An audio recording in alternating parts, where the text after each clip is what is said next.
Welcome to Right Chain Insights. This is Brad DeRoger. Today's insight is an excerpt from Dr. Frazelle's Supply Chain Strategy book, recently published with McGraw-Hill.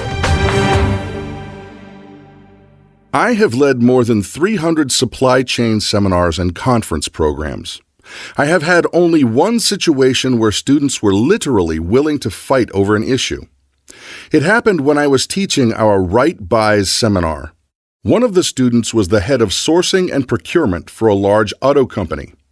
In the prior month, one of his company's assembly lines was shut down for a couple days because of an interruption in the supply of car seats.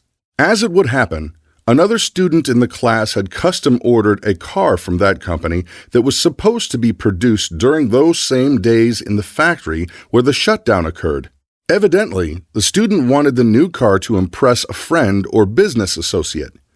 In anger and in retaliation over not receiving his car on the day it was promised, he decided to try to humiliate the auto company's head of sourcing by loudly elaborating on the supply chain deficiencies of the auto company.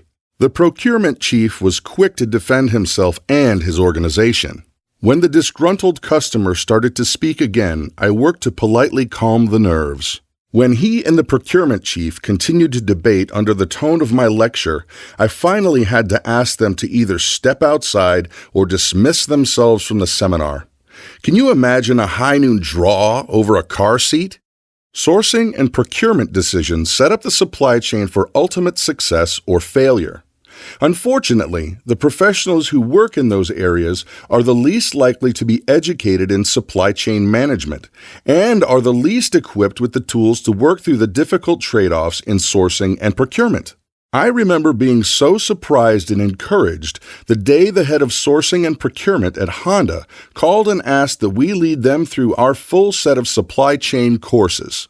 I knew they were headed to a good place in their supply chain if those folks could understand the 360-degree supply chain ramifications of the decisions they were making. Sure enough, not long after the training, Honda's supply chain performance began a dramatic turnaround. They surpassed Toyota and every other auto company in nearly every aspect of supply chain performance. The same principles shared with them are the ones shared here in a highly concentrated form. Thanks for tuning in to this edition of Right Chain Insights. Please visit rightchain.com for more information on the ultimate weapon in the war on supply chain complexity.